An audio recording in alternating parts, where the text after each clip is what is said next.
those who are involved in investment in tourism. Leaving those aside, right, you can always look at Tanzania, you can look at fabricating gold and creating everything from its own natural resources. But fundamentally, leaving those two things aside as being wonderful but not really leverageable, where else do you see the potential? You mentioned something you just got to check on, in terms of information technology. That requires, you can be there, but that requires a level of education and sophistication, even if it were call service centers, it requires. Even the tourism and the extractive industries, which are very, very attractive, what else do you see? An individual Tanzanian being able to take his income today, which is about $1.50 a day, to the level that is really where you hope to have it at some point, which is the middle market. Agriculture.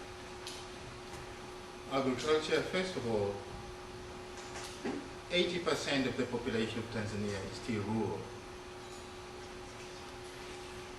which depends on agriculture for their subsistence. When we talk of the Millennium Development Goals, goal number 1 is to halve poverty and hunger by the year 2015. If Tanzania is going to make any difference to the ordinary person, it is in the area of poverty alleviation and a reduction of hunger. By putting incomes in the households or individuals in the households who are basically in the rural areas and are engaged in agriculture. There are many challenges to make the agricultural sector transform the incomes of the people. But that is really the base. I don't have to take you in history. All countries have industrialized by, first of all, transforming the agricultural sector as a source of food, as a source of capital, as a source of income. And if Tanzania is to make a difference in poverty and hunger, it is to invest in agriculture. First of all, to the smallholder, to be able to produce enough food and then be able to sell. To be able to produce the cash crop, whether it's coffee or cotton or cashew nuts, to make an income. But one of the biggest challenges in Tanzania, even from the days of Nyerere, who wanted to make Ujamaa villages benefit the farmer, is how to transform the agricultural sector. To provide inputs like fertilizers, to provide extension services to advise the farmers, to provide seeds that are high yielding, to provide infrastructure to market these crops. And these are the real challenges. Today, when the price of oil is going up, when the United States is producing ethanol from corn, and the price of food is going up, the Tanzanian farmer does not have enough money even to use a tractor because the fuel is expensive. You can say, we'll buy some food, which we did last year when, because of climate change and global warming, there was an expected drought. But the price of food in the world market is going to be very high because corn is being used for the production of ethanol. So Tanzanians have to depend on their own food. To produce enough to eat and possibly to sell. To produce enough cotton when subsidies here can be addressed at Doha with the competition. So the really answer is this agriculture. Then from agriculture, you can begin to process agriculture, whether it's for textiles or whether to add value to agricultural commodities, whether it is to add value to your milk or whatever, is the next challenge. But the real change to the Africans today, to the rural person, whether it's Tanzania or another country, is to address the agricultural sector. Then from there, you can begin to move elsewhere. Even when I was talking about the youth challenge of unemployment, it is not an unemployment in rural areas, but also in urban areas, but also in rural areas. This is our biggest bet, I think, agriculture. Before we can even, as you said, extractive industries have a lifespan. Tourism, if you compute really, out of $1, I don't know how much money remains in Tanzania. When you add the ticket, when you add the fuel, when you add the profit, when you add this, maybe out of $1, what remains in Tanzania could be 10 cents. But that is how there are ways you can negotiate. Yes, please. Hi, my name is Rachel Stewart. I work for the Africa America Institute, and I have two questions. The first is that I was wondering if you could speak to the government policy and how it balances between welcoming the needed investment from the extractive industries and also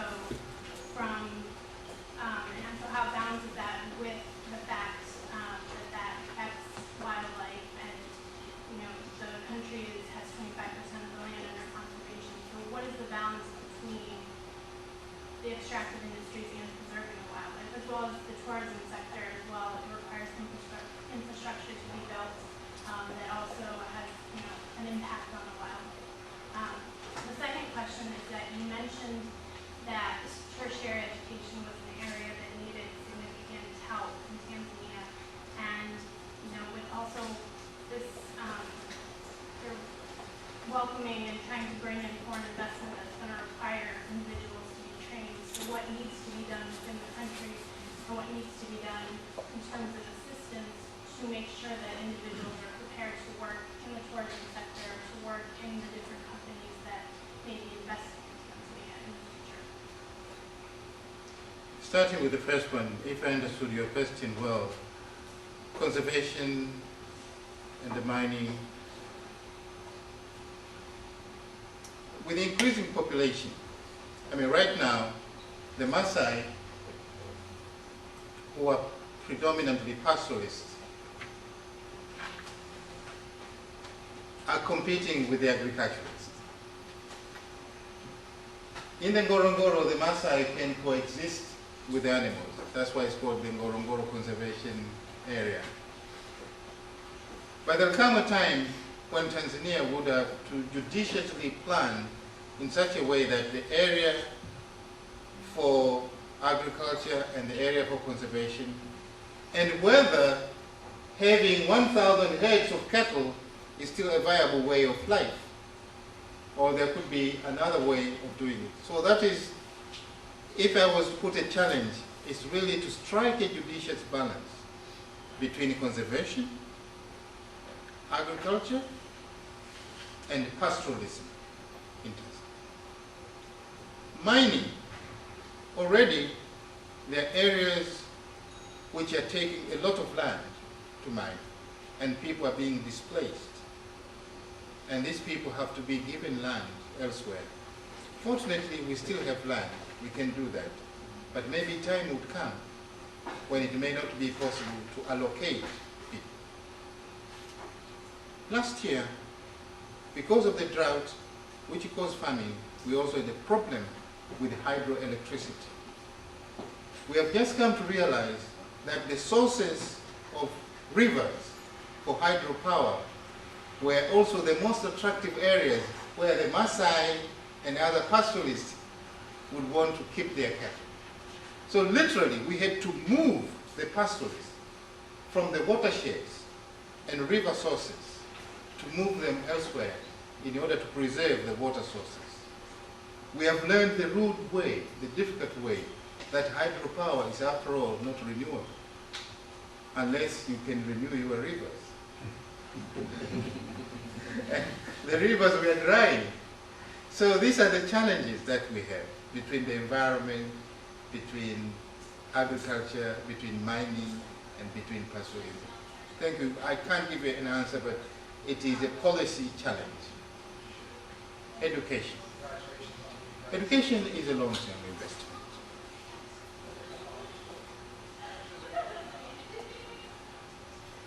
There was a time when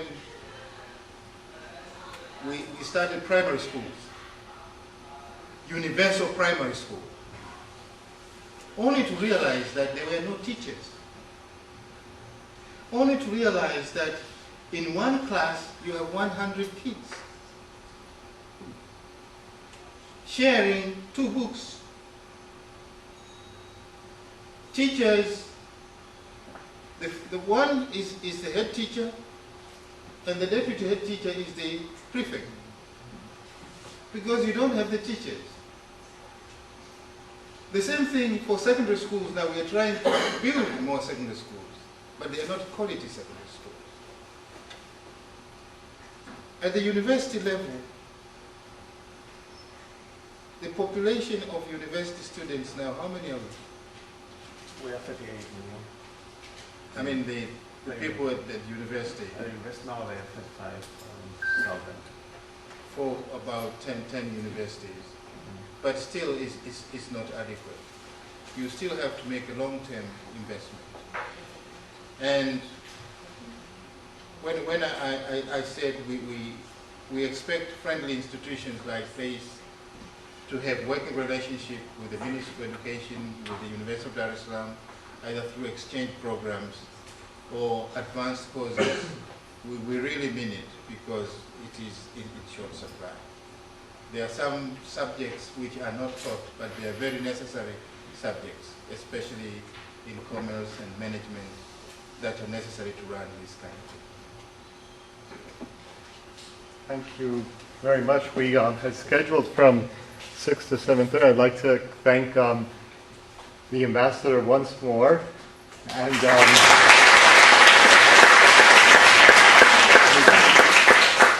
have a small token for you. One is just a certificate of appreciation, if I could.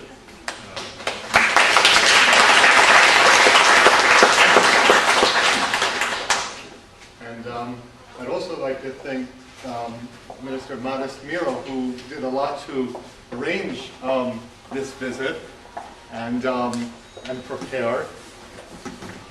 Thank you very much. And for our trip as well. Thank you. And I have a small marketing ploy as well. So, it's memorabilia. Thank you. Thank you. Thank you again. That's why we should bring our students here to learn marketing.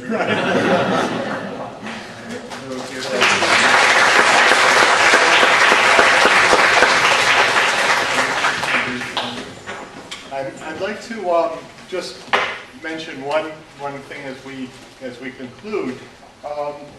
Part of the talk was to raise awareness of Tanzania and of Africa, and we're going to, as was mentioned, lead a trip to Tanzania in the spring semester.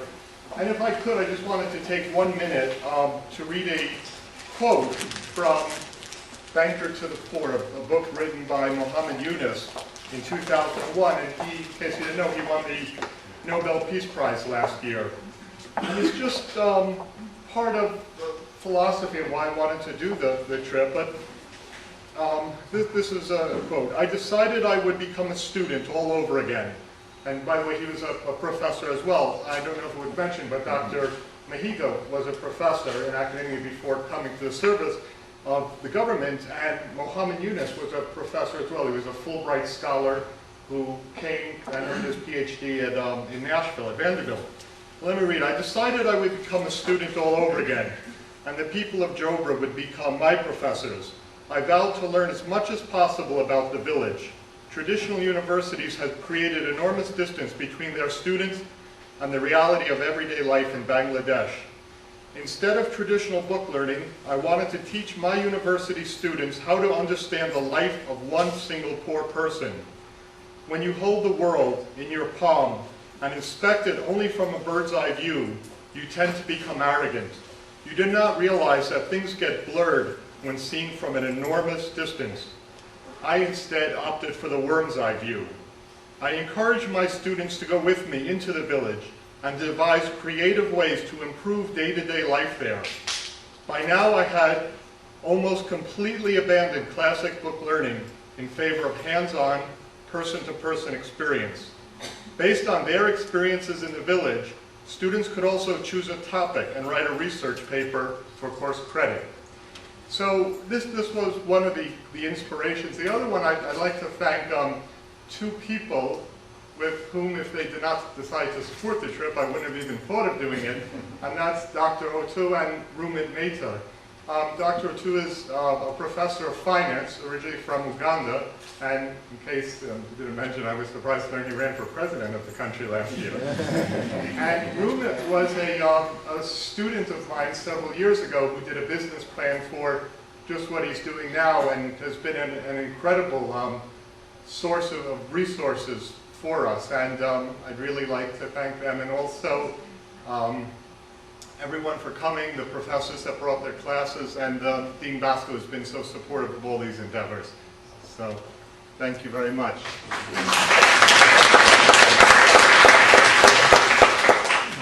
Mr. Ambassador, I think that we're going to take up the challenge that Tanzania and face in building up a relationship. And what I want to tell you is that we have wonderful professors, faculty like Bruce and Dr. Otu. You know, when Dr. Otu ran for president in Uganda, we weren't sure whether he should be elected or we wanted him back. We weren't sure. We're happy for that. But we are, a school of experiential learning. We have fabulous faculty, great students. And more than anything else, they're people, the product of which really get the job done. And I think that if there's anything we can perhaps bring, it would be that at a different level than McKinsey University, and certainly different. So again, thank you very much for being here, and I hope this begins a long association between our university and your country. Thank you.